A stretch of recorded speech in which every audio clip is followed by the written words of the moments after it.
What's going on, guys? Aarava here, and welcome back to the Pitlane podcast. This is episode number 5, I believe. So, already at number 5, which is actually absolutely crazy to think about. It's gone so fast. Gnarly, dude. Gnarly. It's gone so fast. So, yeah, once again, we're back with your hosts, myself, Aarav, Callum, and Tom. And today, we're going to be talking about, well, many different things.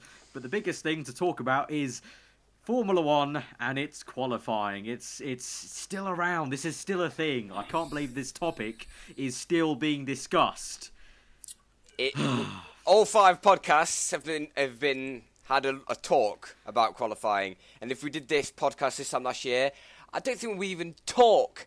We don't even have spoken about the qualifying. So I mean, let's put it this way: this podcast could well be a rant video if we get into it too much. That's how bad this qualifying thing is. We're going to try and keep level-headed. Especially me, I'm going to try and keep myself...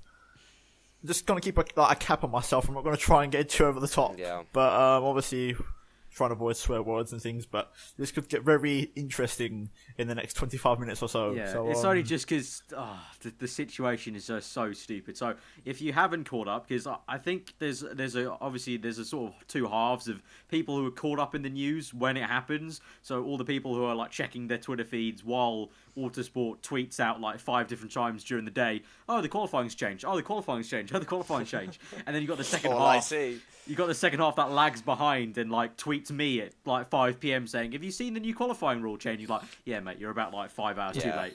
You need to be on Twitter. That's the one thing. It's been pretty just stupid, really. Really stupid. I think Tom retweeted 2 tweets that were like an hour apart, I think, or at least someone did in my timeline.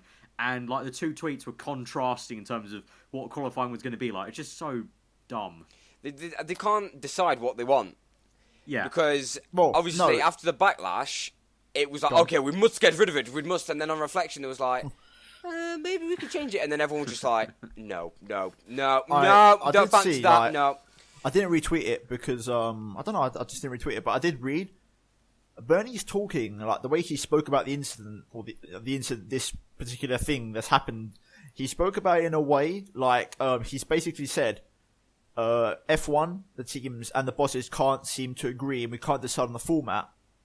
And they basically, like, it's the way he said it, I can't remember the exact sentence, but the way he said it was like zero context and nothing to do with the fans. But that, meanwhile, if you go onto Twitter, like 80% wanted the old format in its entirety back. So it's like the fans are just completely shut off from F1 and it's really, really bad. And it's just wrong. It's just not right. And I think there has to be a series of huge changes which have to be just a lot of changes have to take place. And talking about changes, along with this qualifying, because it all seemed to happen since this was announced. It's all unfolded since this. I think it was this morning? The GPDA, the Grand Prix Drivers Association, they announced that they were fed up basically, and they want changes in the entire Formula 1 structure. And that letter was directed to Bernie Ecclestone on behalf of the GPDA, signed by Alex Wirtz, who is the director, I think, the main guy. Yeah, the main guy. And since then, within an hour, the qualifying format went back to elimination. And not even with tweaks or anything, just elimination, bog standard, the same as Australia. And then all other news has unfolded from that, and it's all just gone really, really bad. Didn't they use the excuse, we can't go back to what we had, we can't get rid of the elimination because there wasn't a unanimous vote from the teams? So surely that says there's a team that didn't vote. What team... I'd like to... I've got it. If that team gets released, they're going to get... Force India. You can't. It's Force India. Thing is, Force India. Even if it was Force India, like, I know every single week that... I know, like, Australia, there was in the plum positions, as they were called, 9th and 10th position, where you are still in the top 10, but you can change your tyres. But surely, like, even if, like... Surely they'd think ahead and go, whoa, what about if we're in 7th and 8th? It's like, it's pointless us going out on the track. Do you have a brain? Have you realised that this qualifying format was absolutely atrocious? Like we said this last time, but if the guys that got pole said that qualifying was crap but still got pole, then there's an issue. Yeah, there is a major issue there. It just doesn't make any sense. And now the fact that the entire jeopardy of F1 management is under the cosh, like, all from the qualifying rule. And I know that there's a general rule in Formula 1 that we really shouldn't go back on rules once we've made them. Like, people go, oh, we should go back to the V8s. But no, we ought to stay where we are because it's just over technologies and stuff. But this thing, it's they a keep bit fanning different. About with it. it's a bit different because it's like it's Yeah. not like Exactly. it's not like technology going back. It Like needs to- it's they not like can't- it's not like going back to like backwards in terms of tech. It's just going back to a format that worked. But the way they've done it, the way Common the rules sense. work, the thing with the voting is F1 sort of has made its own, like almost like Chinese finger trap, in terms Yeah. of like you go forward. It's all flawed. Yeah, It's you all move flawed. forward, and you can only go back if everyone agrees. But if one person doesn't agree, you're stuck where you are, and the only way to go forward then is to go forward, and even that has to be unanimously voted on. So you're pretty much just stuck at each little point you get to until everyone agrees. It's literally, the whole thing is flawed, from the actual brain box who's a smart ass who thinks of these stupid ideas in the first place, to the actual system of voting. Every single bit of it is flawed, and that is the state of Formula 1 at the moment, and Formula 1 is an absolute joke. We've seen a couple of people who have gone absolutely ballistic on Twitter, and also people who have made videos about it, and it's true, it's a joke. It really is a joke. If you look at other forms of motorsport, it's just, you don't see this sort of issue, and Especially in the find it limelight. So, I said it on Twitter before, and I've told you guys, it's like, I think there's, just think about it logically for a second. I put a tweet out today, I don't know if you saw it or not, but it's like, the FIA's logic. Okay, so qualifying needs fixing. How should we do this? Us fans reply saying, no, the racing, in the actual racing sport needs fixing. And then the FIA reply saying, yeah, that's what you meant, qualifying. And the fans are just, it's They just don't that. know. They It's actually just don't that. know where. Yeah. They don't know anything. Honestly, like back when Bernie said that the younger audience didn't matter, that was the instant. That's like, no. Yeah, no. If He was like, you what was know the quote? what Twitter is. What was the quote? then- He was like, "Oh, it's because the younger fans, they're not the ones who are going to buy a Rolex when seeing Rolex being a sponsor of the Australian Grand Prix. But- it's like no one buys a Rolex No, after no. seeing Rolex as a sponsor. No. Who the fuck is going?" Rolex Australian Grand. Oh, yeah. Oh, let's just get a small Rolex. loan of $1 million and buy many Rolexes for me and my friends. Who the fuck does that? Even if you've got the money, you're not going to do that.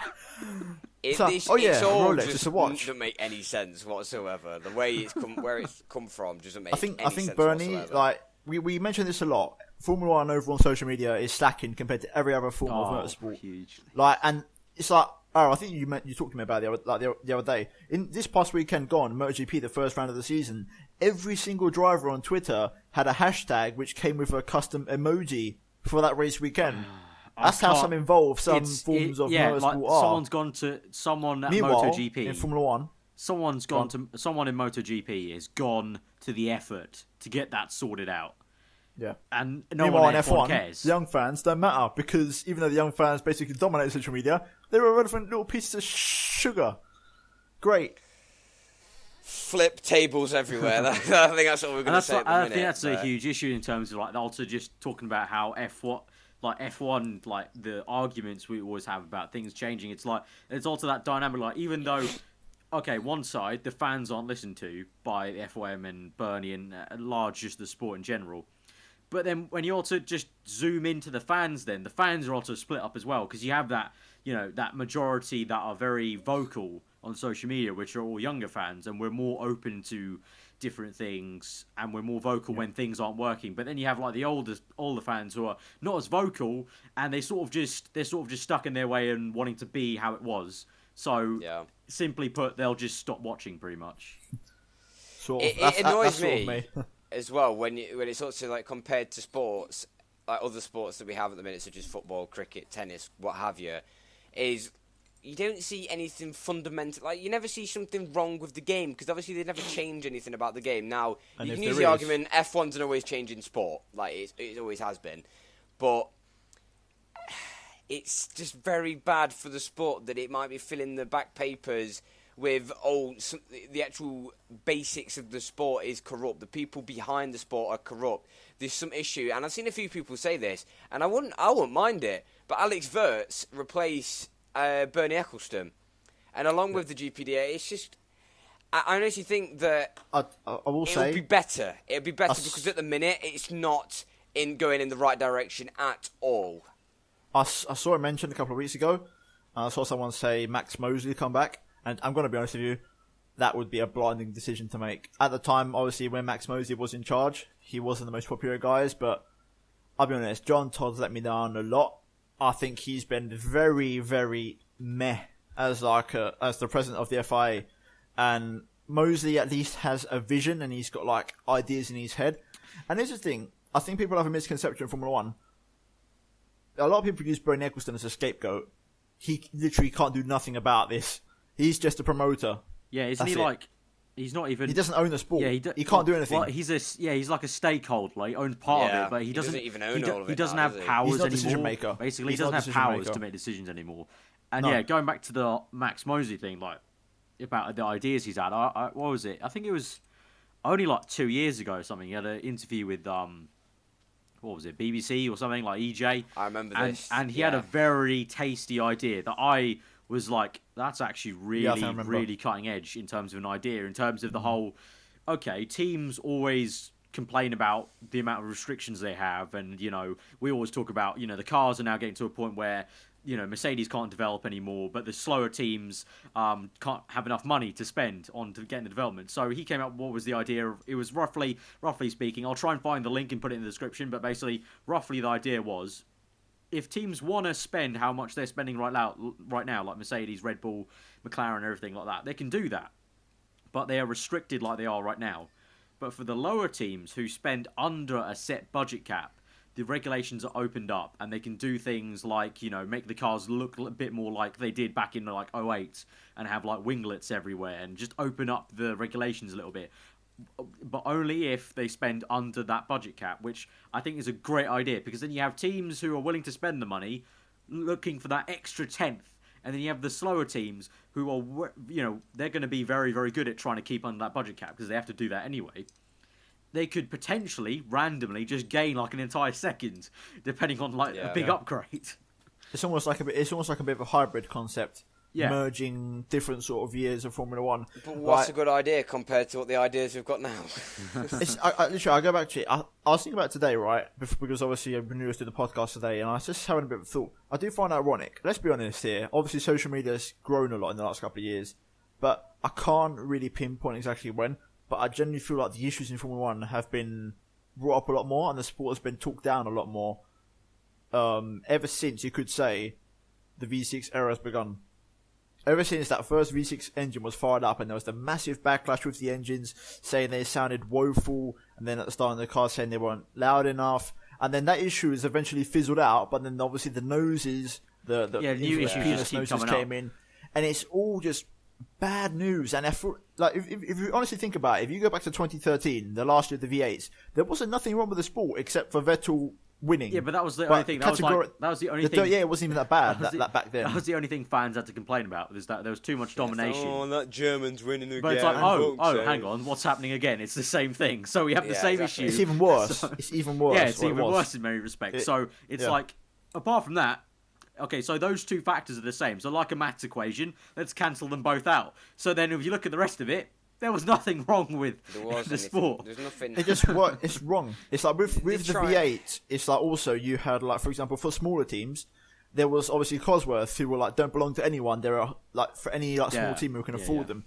You don't get no more. You just got Ferrari, Renault, Mercedes. Honda don't count because Honda or McLaren. I mean, they could open up in the future. We've got 3 engine manufacturers, and for small teams, it's just not working. It's so all expensive. Flawed. Ever since the V6s have come in, and I'm not saying this as like, even though I do appreciate the older days, I'm not trying to like nag, but ever since 2014 has begun, it's been nothing but bad news. Dirty air, ugly noses, bad engines. It's all bad. I think it's also worth noting though, like obviously it's not all been bad when it's 2014. I think it's severe. Like from a technology side, it's been revolutionary. It's fascinating. It's fascinating how like I watched a video the other day, like how the actual fundamentals of like the recovering energy and everything, and it is the actual technology behind it, and also pushing drivers to the limit on having to remember everything on the wheels. And you see like Hamilton and Rosberg explaining that they've had these specific buttons color coded so they can remember it. And it's all really good pushing the drivers and everything, but the actual fundamentals of the car, and then just something as basic as qualifying is severely hampering the sport. And then when we've got these certain issues coming up and we see them a huge backlash, the fact that they're wanting to try and fix a problem that they've brought into the sport instead of just moving it. It's like, oh, we screwed up really badly here. Let me just put a cherry on top of that and we should be all right. No, go back to how it was, because it was perfect how it was before. And just... don't break good things. I do hate this in a way. You know who I am. I speak out a lot.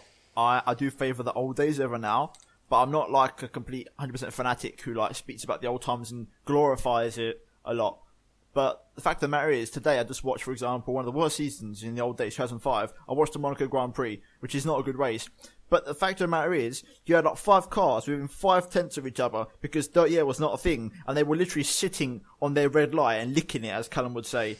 You don't get that no more. Yeah. There's a difference there. Yeah, but I think in terms of that point, it's important to note that that's not an issue that came about because of the new era. That would have happened either way. If we stuck it's an issue right now. Yeah, it's an issue right now. I do agree. Like in terms of what Callum was saying, they're fixing issues that they brought in themselves. You know, when like, and going back to what you said about, we fans say this, you just say that, and you completely just ignored what the hell was actually wrong. They just keep trying to fix things that don't need fixing and don't look at the real issues. But you know, things like the front wing, it would have happened anyway, and that makes it almost more annoying to the fact that it would have happened no matter what engine or what sort of technology we had. The front wing complexity was always going to get more and more as long as the regs were kept that open for the front wing. And now it is the present problem. And now it's like it's gotten to that point where it's so complex and such an issue, especially around tracks like Australia. You know, when we get to Monaco, it's going to be a huge issue. And it's like no one's even mentioning it. The FIA never mentioned it. It's that bad. The engineers have got too good. No, but it's not even the FIA. Yeah, it's got to the point. Stop being so good. Stop being good. We don't like so you much anymore. Good aero. It's just got to the point, if you think about it. Like, I can give you 2 clear-cut examples already. Hamilton, when he was stuck behind, I think it was Verstappen in Australia for like a good amount of laps, so he just couldn't get past. And then when Vettel managed to, because Hamilton made that mistake in the last laps of the race, and Vettel caught up to him, you could see over the course of the lap, Vettel was dropping back. But then as soon as the DRS zone came in, he caught back up again. But he would have dropped off anyway because of the dirty air. Because he was faster in clear air. But what my point is, this qualifying issue is so bad, people have forgot the stupidly bad issues anyway. Yeah, the fundamentals. Dirty air and just the racing in Formula 1. That's also a good thing you brought up DRS as well, because I see so many old people go, "Why about DRS? It's all artificial and everything." But it's like, we've got to have DRS. Otherwise, we're going to see no overtakes whatsoever. I don't like DRS. I don't like DRS. It's just a cheap way to overtake. But if there was no DRS, how the fuck are we supposed to get past? Yeah, but that's the thing. And the cars are like basically now made with DRS in mind in terms of like not intentionally, but that's how it is. But that's also another underlying issue is it's not as simple as saying let's take off some front wing and start making everything a bit more mechanical in a sense, because then everything has to change. Obviously, then they have to remove DRS. They have to take all the systems out to work that. So it's like a huge overhaul that needs to be made. And I don't think anyone's got the bollocks in FI to do that. No, but then that also makes you wonder. Obviously, we've had so many different news stories about the 2017 regs. I knew you were going there. I tweeted it out the other day. These new 2017 rules, are they actually going to improve the sport at all? I haven't heard anything because about I tweeted it. Listen, I tweeted it the other day. Seriously, I think they fucked up that badly that they might even push it back to 2018. I haven't heard anything about That's the thing. Have they That's the thing. Alex Wirtz said, I think it's Alex Wirtz, he'd better to push it back to 2018, because right now, no one knows what the hell's going on. It's like right now, people should be focusing on the 2017 supposed massive rule change. But all of a sudden, they've completely blown that out of the water because they've put in a stupid qualifying format that no one asked for. It makes no sense. This is turning quickly into a rant video. I'm not going to lie. I said it at the start. It's deceptive. It is toxic, man. F1 is just it doesn't help. It doesn't help the teams so bad at all in terms of that. Right now, there should be portions of every single team who are not even thinking about this year's car, who are going to be thinking about next year's car. Yeah, but there's so much faff that I doubt they're even really thinking about it, because isn't it? It's not even confirmed yet, is it? No, I think they said because they keep changing it. I think they said the end of April was the final date. They're not going to make that. Or basically, I mean, you could throw this chair on top as well. Or they basically agreed on, which was something that was never drawn into. Like I'm talking like a year and a half, when the first sketches were made for 2017 rules. Yeah. No one mentioned Halo, yet that's the only thing that's been confirmed, and that's coming last second. Exactly. Nothing's been thought through. The problem is with Formula One, the racing's a problem. The front wings are too complex, like you said, Aarav. And the fact is, ever since the first sketch of what 2017 car would look like, there's been no intention to simplify the front wing, not 1%. You know, the problem is no as one's well, giving a crap about it, and it's really I flawed. think a big issue about that is like the spec that they wanted 2017 cars to be like, aggressive looking, aggressive aero, and immediately obviously designers are like, aggressive aero means complex front wing, obviously, but it's like we don't like it. Having a simple front wing doesn't mean the car has to look like the old cars, which obviously Tom will disagree with me, but I personally don't think they look that great. People who watched it at the time think they look amazing, but honestly, these new cars look freaking insane. But normally what you like. A more complex or less complex front wing can still look aggressive, and the car can look entirely more aggressive if they then improve the mechanical grip via the suspension arms. If they make the suspension look freaking insane, there you go. Yeah, ground effect. And how are they supposed to work on these ground effect rules? At the back, if you had a huge ground effect diffuser at the back, it would look insane. It would look insane. Exactly. No one would be looking at the front end. They'd be looking at that rear arse. Like, ooh, look at that arse. To be fair, no, seriously though, actually, can I very quickly butt in here? Yeah, going on. We actually talked about the 2014, how it all sort of go downhill there. At least we knew the rules in 2014, because I think Mercedes, the reason they're so good is because they put so much effort into their engine manufacturing. 4 years or something?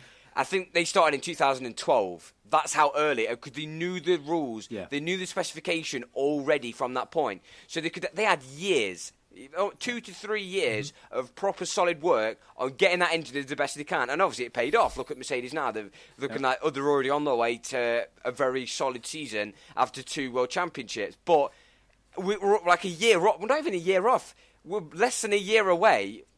You've got accounting testing as well, and obviously building it all. Yes, not. We're less than a year away, and these rules are not confirmed. And I know, obviously, engine rules are a lot different to car requirements. Obviously, engines are a lot more complicated. The new energy recovery systems are a lot more complicated, which needed more time. But just the general fundamentals around aero need to be tested, and with the way they go in April, that's not enough time. I honestly think that if they don't get their act together and they start fanning around with this Halo design and go back to the old qualifying, even the drivers, and actually focus, and even the drivers are fucking slating this. What was it? Hamilton, I think Vettel as well, but definitely Hamilton at least said that this is the wrong direction. Like, why are we going for more aero?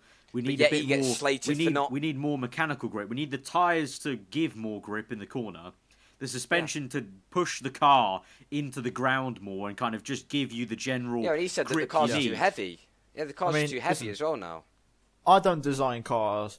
Fact of the matter is, there's like 4 key elements you can do. 1, the wider tyres alone will give you better grip. 2, the bigger diffuser and more groundwork under the car will give you more pace. 3, like you said, Cal, reducing the weight will help out a lot. Yep. Even them 3 things alone, you're sorted. Yeah. Because then, don't remember, the 2017 cars, supposedly, will have a massive rear wing change. They'll be like what they used to be, where they're like so much lower and wider. So obviously the downforce will be loads more than what they are now. So those 4 things alone will make the car go faster. I think they're overthinking it too much. Personally myself, I don't want it to be like super fast. To be fair, they're fast enough now as they are. I mean, Hamilton's up in Saturday qualifying was good enough. I just want the racing to be good. I don't care about the general speed that much myself. I want them to be able to like sit on their arse cheeks and lick the tyres, as Callum would say, for every single corner, and not have to use DRS in order to make an overtake. Job done. That's it. I'm happy. It's like when you have like those when you in games when you can affect the slipstream effect. And you can have like such good slipstream that you don't need anything like DRS in a game like that. Yeah. It's like that. They basically need to find some way to kind of keep most of the things constant, but just really turn up the slipstream. We need GTA slipstream. That's what we need in Formula 1. Catch up. Yeah, we need a bit of catch up going along. I want to go on. Yeah, literally like Tom said, there's only like a few key areas that need faffing around a bit more. The wider tyres, okay, they're good. In terms of when we look at the 2017 designs, Wider tires. All right, good. It's getting heavier, so that's a bit of the opposite. So it should hopefully get lighter because these cars are meant to be cutting edge. They're meant to be light and Yeah, but obviously you trade off somewhere else. I don't know, like maybe simplifying the front wings will save a little bit of weight, even though it's only carbon fiber. I don't know. I think a huge thing is the engine themselves, like all the batteries and stuff. They're so heavy. Yeah, that is quite heavy. Yeah. But you see, like every week, well, not every week. We see every year, like we've shaved off 300 kilograms off this steering wheel, or we've done this and this and this. But yet the car's got like 100 kilograms more heavier since in the past 10 years. But I guess the power makes up for it in a way, because like in a way, Mercedes are pushing for that 1,000 brake horsepower. Well, on a positive note, that's fine. But the drivers are suffering. The drivers are the ones taking the bullet. See very quick times from the Mercedes around Australia. We are seeing the increase in speed, which is also quite strange because they're saying in these 2017 regs that they want to be 4 to 5 seconds quicker. Yeah, and what was it? Hamilton's lap was like... How are they going to... Seriously, think about it a minute. 3 seconds. Hamilton's lap was, what was it? Very, very close to Vettel's 2011 time. It was a tenth off, because I think Vettel's time was a 23.8, and I think he did a 23.9 or something like that. But I'm not being funny or anything, but 3 seconds. Yeah. And also, you've got to think, in 2011... They were that quick because obviously they had the huge blown diffuser effect. Diffusers. Like, okay, what sort of device or what way are you going to make the cars 3 seconds faster from what we have now? Shit you're going to pull out the hat? Unless you're like, let's bring back the blown diffusers, fuck it. Which I personally love because they sound fucking amazing. I disagree. I didn't like the sound. They sounded so good. The good. Lotus sound. I like the McLaren and the Red Bull, but the Lotus. Okay, the like, Lotus sounded so shit, but the Red Bull sounded sweet. I do want to say, like, I hate this thing in Formula 1 enough. I'm not told off, but I've been given stick from it, especially one person in particular, who I won't mention. But it's not beef or anything, but I hate this thing in people's minds, and like people who support F1, who think, oh, there's no way we can go back in time. That's wrong. This is Formula 1. We have to stay in the moment and move forward. Well, not really. If things don't work, they don't work. You should be able to go back. There's not a problem. In my mind, there's not a problem. I don't care how far you go back as long as the actual it's a fine core line. and heart of the sport is right. I don't care how far we have to travel back in time. I don't care if we have to go back 15 years. As long as the racing's there, I don't care. I really don't care. I want to see racing happen. That's all I want. Yeah, it's a fine line. I think it's a lot like when football finally got their goal line technology. It's yes in a way, like there's no why there should be a huge rush to change everything every single year to keep up with tech, but then at the same time it's like this same argument. When we need to keep up with tech. When we don't need to, the pinnacle of let's just stop. So V8 to V6, we needed to keep up with engines because basically the car industry was starting to laugh at F1 in terms of, oh, you're still with V8s, get with the times. Our new Aston Martins and shit like that are using all this hybrid technology to get the power now. Yeah. But everything else didn't really need to change that much. No. I object in a way. I think had Formula E been around 3 years ago when we changed engines, I don't think we would have gone to V6s by now, even more, or like 2012 as soon as it got announced. I think right now, if you're looking for technological advancements towards the future, I think Bernie said it. Look at Formula E. Send it that way because that's what they're pushing for. Well, yeah, FE's doing a stunning job. FE's doing it. Exactly. They're doing they're ticking every box. They've got the actual cars themselves in terms of helping the road car technology in terms of all the electric cars and stuff, but just everything, marketing, PR, the way they brand the sport is live streamed to fantastic. YouTube. Yeah. Like before. Yeah, I watched the Mexican E-Prix. Exactly, that's what I did as well. It was actually a good Grand Prix. I will admit, the racing was actually pretty good. And the social media stuff they're doing, they just announced they're doing VR experiences. They just, they keep tweeting regularly. They do stuff on YouTube. They do stuff with... the drivers do a R-Factor race against as well? YouTubers. Exactly. They know modern media, and that gets us moving on to slightly. See what I did here? This is a very nice little subtle change. Aarava being all clever. to a new topic, because I think we've talked a lot about F1 in general. So that's our sort of F1 rant out the way. Let's move on to media and some very big news for everyone in the UK at least, which is SkyF1. If you haven't heard already, basically they've signed a new deal from 2019 till 2024. they are going to be the exclusive rights holder of Formula One coverage in the UK. They will have the British Grand Prix free to air, and they will have highlights packages of every single race in some sort of format. I think they have a new channel lined up where that's going to be in the mix of the stuff they show on that new channel. But basically, Sky is going to be exclusive. There's not going to be any what's the word? Yeah, free to air TV. Free to air terrestrial UK coverage of F1. It's a bit of a slap in the face for Channel 4, isn't it? Yeah, they've just gone and set up their new channel. All I can think of is they must have known something about this.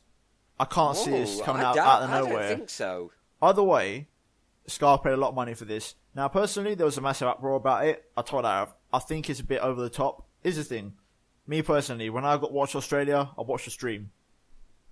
Yeah, no, but I also told this back to you. I'll give you an example. I counterpointed in Spain, in terms of the reason why so many are in uproar is because in the UK, at least, it seems like there's still a huge majority now, maybe off social media, who are, there's few that are actually on social media. A lot of them are older and they have families, and there's that sort of then in that lifestyle of you sit down and watch it on TV. You watch it on a television in your living room, and obviously I agree with you. Most people would just watch it on a stream. I pay for a stream. You can put a stream on a TV. You watch it on a very legitimate free stream. That's what we do with football. That's what we do with a lot of football fans just watch it on streams. Like, I think all three of us do when we watch football, at least. And it's like I tweeted out earlier. It's like F1 is not as big as football. It can't survive with a paywall like football. Football has a paywall across everything apart from Champions League here and there. But F1 is not as big as it's not as big. Yeah, as much as some hardcore fans and the heads up will like to joke about it and pretend like it is, it's nowhere near as big as football. It can't work. You need to give people a way to watch it without having to spend like a £79 a year or even more. Yeah, it's like no, it's got to be more. Sorry, not £79 a year. £79 a month for entire Sky Sports package. Sorry. Yeah, that's what we're paying. They should make like an exclusive F1 package, which is a lot cheaper. First of all, I think I watched Ryan's Rage video today, and he mentioned the Channel 4 highlights got more viewers than the actual SkyF1 race itself. Now, I'm going to drop a bomb, because I haven't told you to yet, but it's never really been a thing I want to talk about until today. But in Spain this year, this is the first year where there's no free-to-air TV either. It's on Movistar TV, which is a service you have to pay for, same as like Sky Sports. Yeah. So it's the same thing out here. This is the first year there's no free-to-air TV, and I was talking to a family member literally last Saturday when I went out for a meal, and I was like, "Yo, did you watch F1 or whatever?" And he was like, "Oh no, I couldn't watch it. It's just not on TV no more. I don't have the package." And I was like, "Oh yeah." The problem is as well, it's going tits up, basically, and we're gonna start ranting about this now. The ironic thing about this news when it broke out. It's just a problem. When this news broke out today, or was it today? Yeah, today, Thursday. Yesterday, wasn't it? It was maybe yesterday, but it was basically an hour after the GPDA thing happened. Literally, everything's come out. Everything happened at the exact same fucking time. Broke out the statement. Everything went wrong. It's all come out. I'm actually thinking back. Do you know when Sky announced that they were doing F1 coverage back in 2011? Obviously, they're going to do the 2012 season onwards. It could almost be argued that was when it kind of dropped off, because someone brought it up, and I kind of agree with them. F1 lost something when it didn't have all races live for free. BBC that was a fundamental thing that I think they've lost, because BBC, like I watched BBC, the 2009 when they had it, so 2009 to 2011, all races on there, all live, obviously, 12. And then 2012 they only had 10. No, 2012 was still a full season. I'm not sure. Well, I don't know, because also I would disagree in terms of 2012 was a fucking amazing season. So I think it's hard to. I think from 2013 more realistically is when you started seeing things. But then again, off. that obviously from a media point of view, that's where it might have dropped. Yeah. But so they kind of have a point there, because like I've said, football is so much bigger than Formula One. Although Formula One is full of glitz and glamour, it's nowhere near as big as. And you also get more. Football. You get the thing is. I'm sure people who watch F1, a lot of people who watch F1, supposedly according to Bernie, all the old people who can afford Rolexes, wink wink. I'm sure they can all afford, probably a lot of people who are talking about it on social media and stuff. Probably a few amount of them, apart from all the young people and the students, The rest of them, they could probably all afford Sky, but for F1, but it's not worth it for them if they just want to watch F1.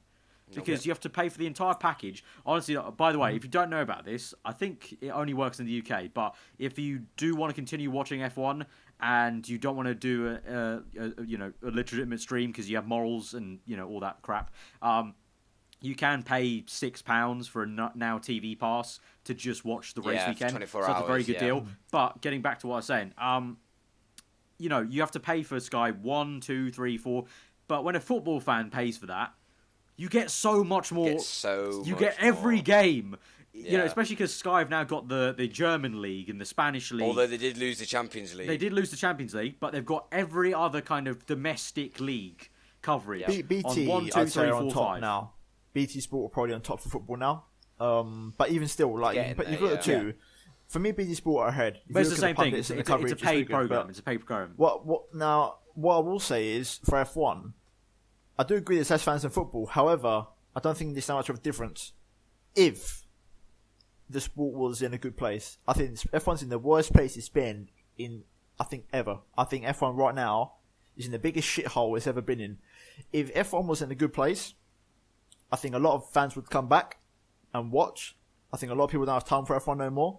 Nope. Like I said, out here in Spain, first year, no free-to-air TV.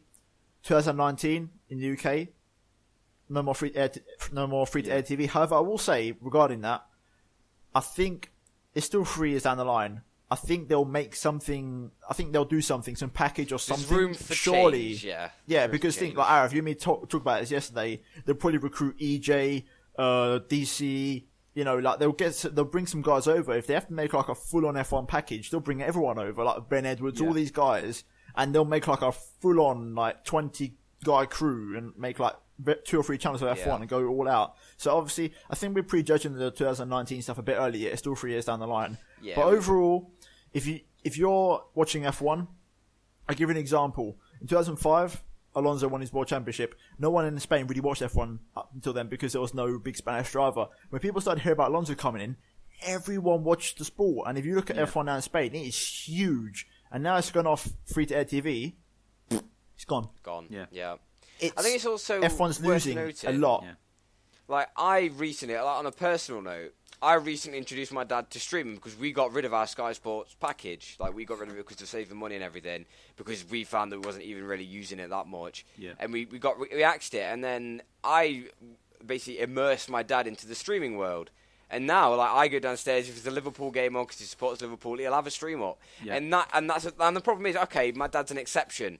But every other person of his age, like around about 45 to 50 years old, do they know about streaming? No clue. Like, they'll have no clue whatsoever. Clue. And the thing is, this whole sitting down at a table or sitting down on the couch and let's watch F1. Fuck that. Sorry, but we're the new generation now. Desk for life. Desk for life for the minute. No, then the thing is, it's worth on like a broad media perspective. TV is dying out. YouTube is where it's at, and that's where we respect Formula E. From a general media perspective, it's pretty much already dead. They just don't know about it. It's dying, but pretty much it's dead. Like the music industry. It's like when iTunes came along and Apple came along, and you had record sales. People, all panicking, and it was basically like for 2 years they thought they were dying, but they were actually already dead, and they were just slowly dragging along and. It's the same sort of thing. And I hope Sky, like Tom said, I hope they can not only obviously invest in bringing people over, but they actually invest in good online stuff and advertise the online stuff a lot more in terms of like, you can watch the race here online for only this much for the one weekend.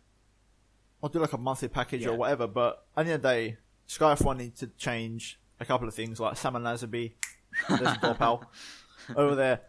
But I think, obviously, we're not going to ramble on too much about this because same way about the qualifying, we're going on a bit too long. Yeah. I think we're going to talk about Bahrain a bit now, which is next weekend's Grand Prix. Like 5 minutes to talk about Bahrain. We will say, not bad. We discussed before the podcast. I know we're talking about Bahrain. One last point. I know a couple of people were saying from abroad that they already have a paywall for like a few years in their country for F1. And that's great and all, but there's a difference. It's the fact that the UK, and also the same with Spain, like Tom just said, we've been used. The people who used to watch it or did watch it on BBC or Channel 4, they're used to having not to pay it. And so when you take that away from them, it's a huge shot. If you're used to it, it's fine. Like me, personally, I'm used to it because for like 5 years now, we've had Sky Sports because my dad watches a lot of golf. We both watch football, and then I watch F1, so it's worth it. And my mum watches cricket. So all three of us, we watch sports, so it's worth it. And, so we paid for it for 5 years. But if you're someone who's watched F1 non-stop on BBC coverage since 09, 08, when Lewis got into the sport, let's say you're a fan that got into it. Well, ITV before then as well. Oh, yeah. It's such a huge change that that's why it's so shocking. Mm-hmm. But anyway, let's get on to Bahrain. Talking about Bahrain, quite a few topics here. Like, me and Arif did say before the podcast, we might do a follow-up, maybe. Yeah, if you didn't know, at the moment, basically, we're recording this on a Thursday. This will probably go out on either Friday night or a Saturday night, or Saturday midday. Callum is going on holiday tomorrow, on Friday. So basically, me and Tom might do like a supplementary part, like podcast 5.5 to it, with like for 30 minutes or something like that, or 15 minutes, where we talk about any other news and do a bit more of a thorough preview of Bahrain. But yeah, that's going to be hopefully the plan. But yeah, let's get on to what we can talk about, at least. Now, in terms of Bahrain, a couple of updates. Yep. I'm just going to go on to the smaller updates, and then we can have a big No one cares about tyres, so... No, I think it's quite a big thing. Especially, I mean, look at Australia. No Australia really was a big thing about tyres. One thing, the 3-tyre thing worked a fucking treat. It was awesome. Yes, yep. And that's been completely overshadowed by the issues that have gone on. But the goods are like that big, the bads are like...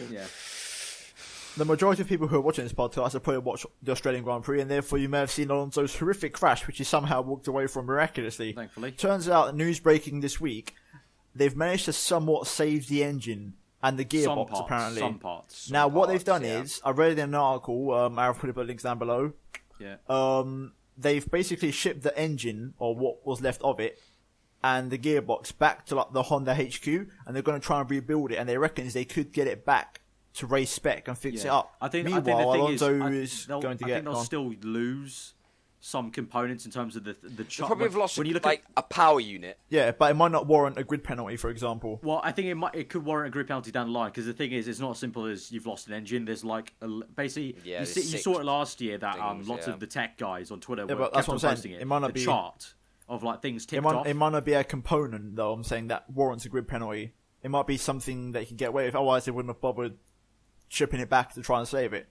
But either way, they're going to look into his engine and possibly try to recover it. Like I said, it's sort of a big if with Alonso's engine and his gearbox. But for Bahrain, Alonso's got obviously a new engine because they're not going to take the risk. And also, more updates. You saw in pre-season testing, the full-season test driver, Alfonso Celis Jr., I believe. He's going to be doing FP1 for the first time this season in Bahrain. And also, now we can talk about it, Callum, if you want. Tyres for this weekend's Bahrain Grand Prix. Shall I do some expert analysis of reading some numbers? Basically, Mercedes got the exact same tyres. By the way, we had this conversation last time. We wondered what tyres it is. It's the medium softs and super softs, which I was quite surprised about. Super softs are very aggressive for Bahrain, but it is in the night, but thermal degradation. Don't know what happens there.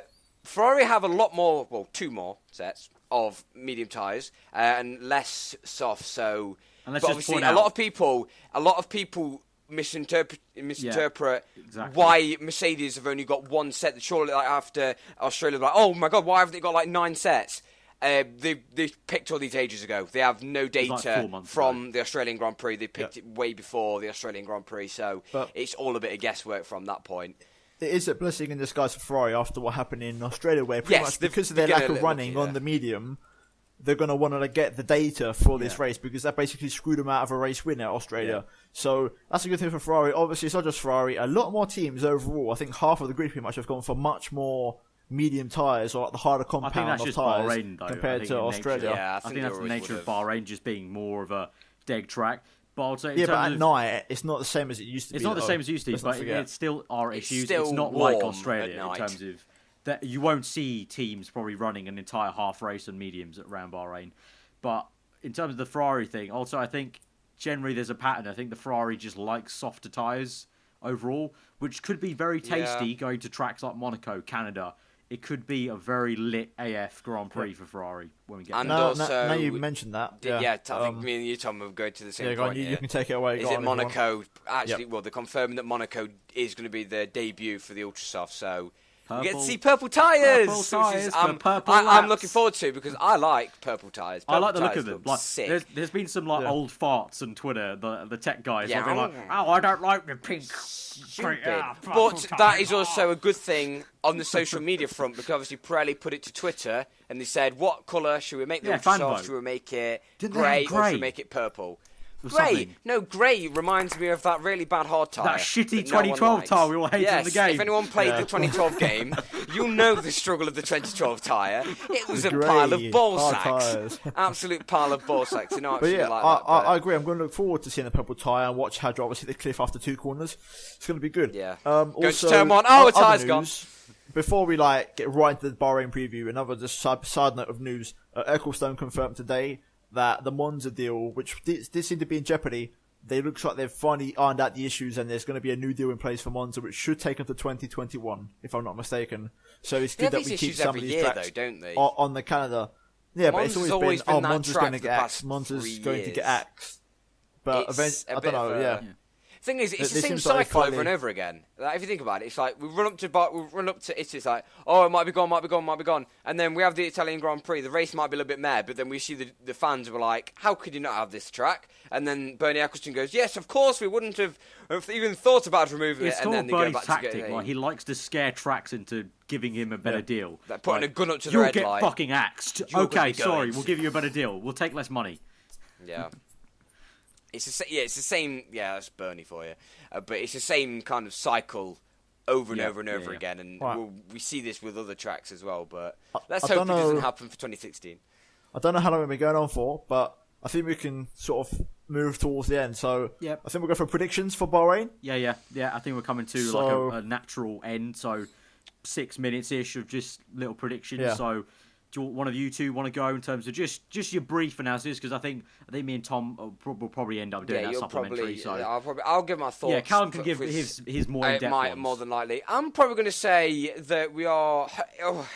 I'm not going to predict pole. Well, I can predict pole, but obviously I can't predict like most of qualifying. I can predict what qualifying will be. If you miss our rant, please skip back. But I'm probably more like we're going to see a Mercedes on pole. I think Rosberg can take the momentum from Australia, maybe fight that. But Hamilton did see very quick around Australia, so I think he's going to be wanting to get. He's a bit like in 2014 when he DNF'd Australia, kind of went to the next race. He's like, right, I need to start winning. And I think he's going to get his head down. And I think Hamilton's probably going to snatch a win.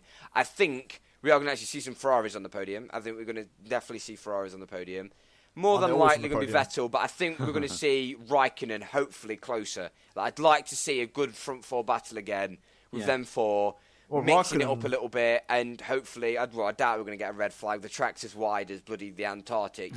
You struggle to crash into a wall. Yeah, no. So I doubt there's going to be any crash as such, but I think it's going to be interesting. The midfield's going to be interesting as well, which we've touched on the last podcast. I'm looking forward to seeing Toro Rosso actually show their pace because they got so fucked over by the red flag. Yeah. They should have been up in like show. They should have been their up where boisterous driver. They should have been up where Ricciardo and Massa were basically in 5th and 6th. So they got massively 4th and 5th, I should say. So they got massively fucked over. Basically the Verstappen show, Australia, wasn't it? He got a lot of backlash. I'm not gonna lie. Like if you think about it, it's a shame because of the dirt. Yeah, we were speaking about earlier. But look at it logically. From basically Grosjean, I think it was like a 6-7 car train all the way down to like 11th or 12th. I think it was. Yeah, like the Toro Rossos, Force India, obviously Haas. Yeah, some decent cars in there. Yeah, I think both of the Renaults or Palmer at least. You know, it's just a good, nice sort of midfield scrap, which is nice to see. On the subject of Kimi, like you said before, Callum, I thought he had a really good race at Australia. I thought he was unlucky that he broke down because even though him and Vettel were doomed strategy wise because of the tie that they were on. Raikkonen was still in the mix. He was always there. He would have been there. I hope he doesn't get screwed over by Ferrari again. Because I was a little bit pissed off by Ferrari because I like Raikkonen when he does well. And if he gets screwed over by Ferrari again... if he doesn't do well, stay out, Kimi. Yeah, stay out. You'll be fine. Yeah, stay out. We're not going to pit. We're going to pit your teammate, then keep you out for another 5 laps. Yeah, it was a little bit. Especially because Kimi, in 2012, he was good at looking after his tyres. But I feel like from 2013 also a little bit, but in the new era, he's not really been that great at keeping his tyres. He's not good in his rear tyres, I don't think. Not in the new era. Obviously, I think because what happened to Lewis in Australia, I think Ferrari's tactic was right.